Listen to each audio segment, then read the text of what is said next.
Dans cette 10e capsule d'écologie intégrale, nous allons regarder quelques autres exemples des problèmes qui sévissent sur notre Terre.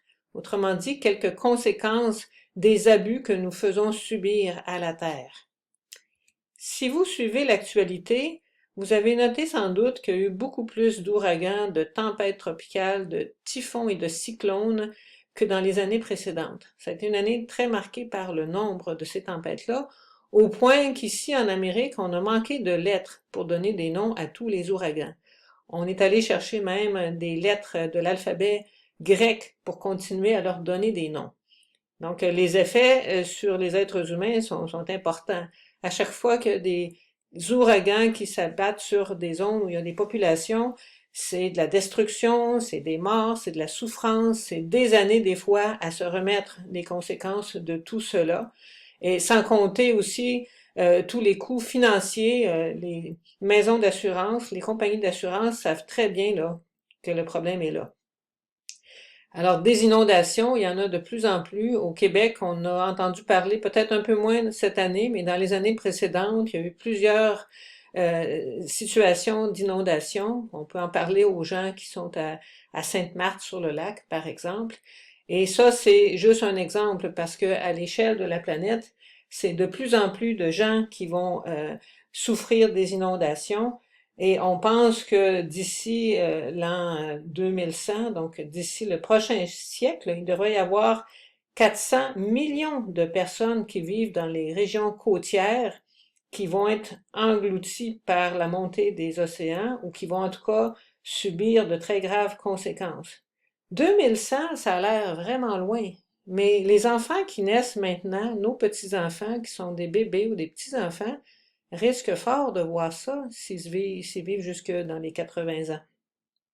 On calcule au Canada que d'ici 2030, le coût des inondations va avoir triplé. Triplé dans 10 ans. C'est pas très loin, ça.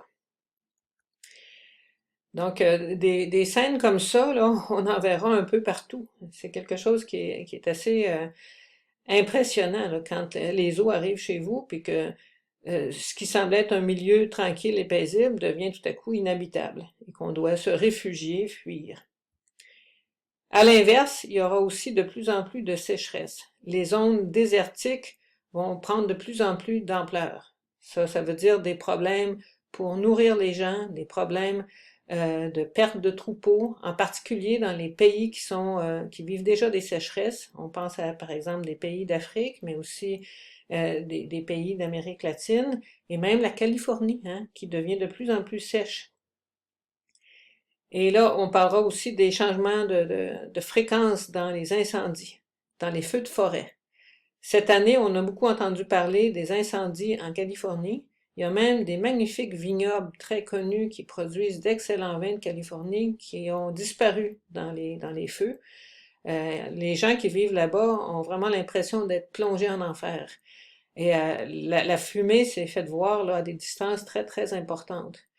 Même chose en Amazonie, où là, il y a quand même beaucoup de feux qui sont pas d'origine naturelle, mais qui sont causés par des agriculteurs, en fait, des grandes business agroalimentaires, des compagnies qui veulent s'emparer de terres pour pouvoir produire du bétail, et pour d'autres raisons aussi. Donc, c'est pour faire de l'argent, on est prêt à laisser partir en fumée cette immense et magnifique forêt tropicale qui est un peu le poumon de la planète. Et il y a les experts qui disent peut-être bien qu'il ne restera plus de forêt amazonienne en 2050. C'est très très près de chez nous et les conséquences sont inimaginables. Des feux de forêt, on a connu aussi très tôt en saison cette année au nord du lac Saint-Jean. Et dans les scénarios qui se dessinent, là, que les experts étudient, on pense que dans les prochaines décennies, jusqu'à l'an 2100, il pourrait y avoir 4 fois plus de feux de forêt, en fait, de pertes de forêt dues aux incendies au nord du lac Saint-Jean. Donc ça, c'est chez nous aussi, hein. Ces impacts-là sont pas juste à l'autre bout du monde. Vous voyez ici une dame d'Haïti. Et les premiers à souffrir de toutes les conséquences sont bien sûr les gens des pays du Sud. En Haïti, selon des informations que j'ai prises sur le site de Développement et Paix, qui est notre organisme catholique canadien pour soutenir les projets de nos partenaires dans le Sud, on y parlait des Madame Sarah. Les Madame Sarah, ce sont des petites marchandes qui sont essentielles pour approvisionner le peuple en nourriture. Elles vont chercher des denrées puis elles les revendent. Et en période de pandémie, elles sont très vulnérables parce elles sont en contact avec beaucoup de gens. Donc, il y a un projet pour améliorer leur situation avec Développement et Paix. Mais là, ça nous parle des questions de pandémie et de maladie. On vit présentement la COVID-19. On en est tous, on en subit tous les conséquences, mais il y a aussi des liens à faire avec les changements climatiques. Pourquoi y a-t-il plus de maladies qui se répandent, de nouveaux virus qui nous atteignent? C'est parce qu'on a fait reculer les zones qui étaient pour les animaux. Donc, il y a de plus en plus de contacts avec des espèces animales qui, normalement, on ne devrait pas côtoyer. Et ces espèces-là sont des réservoirs de certaines maladies.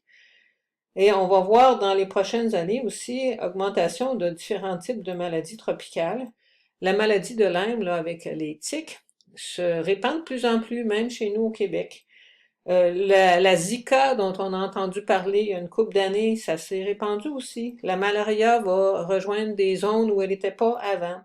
Idem pour le virus du Nil. Donc, le changement climatique favorise la propagation de différentes maladies qui touchent les êtres humains, mais qui touchent aussi les animaux et les plantes et les arbres.